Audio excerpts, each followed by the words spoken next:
Kinshasa, la ville aux 1000 visages. D'un côté, les tours de Gombe touchent le ciel.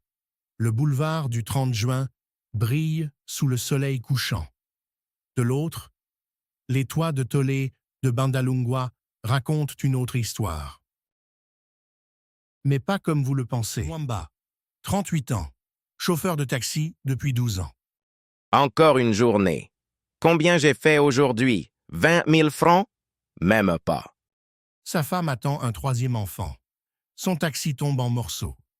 Si au moins le moteur tenait jusqu'à la fin du mois. Mais aujourd'hui, demain vient le chercher. Sur le boulevard du 30 juin, entre les tours de verre et les palmiers, un SUV noir glisse comme un poisson dans l'eau.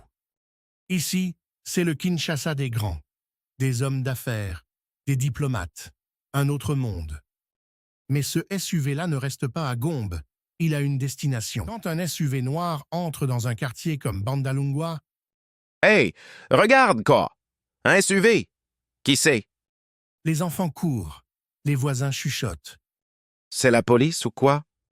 Parce qu'ici, une voiture comme si c'est soit la police, soit un miracle. Aujourd'hui, c'est un miracle. Ou du moins, ça y ressemble. Le cousin de Luanda, parti il y a 10 ans. Hey, la famille! Fiston est de retour. Costume blanc, montre en or, sourire de millionnaire. J'avais promis, non, je suis revenu. Et je suis pas revenu les mains vides.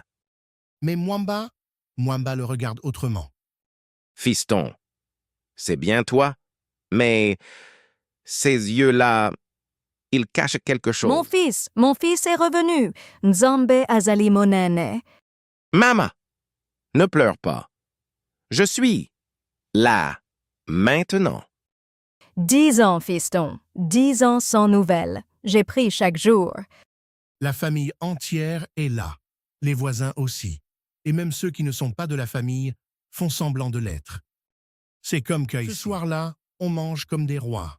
Poulet Mohambe, fufu, saka, bière et primus. Tonton, je vais t'envoyer de l'argent chaque mois.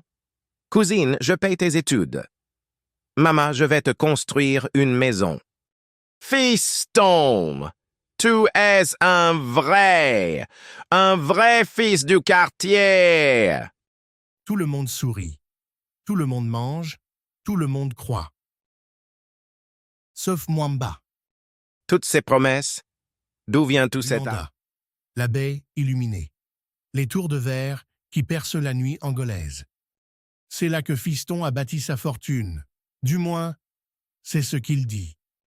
Mais les tours de Luanda gardent des secrets.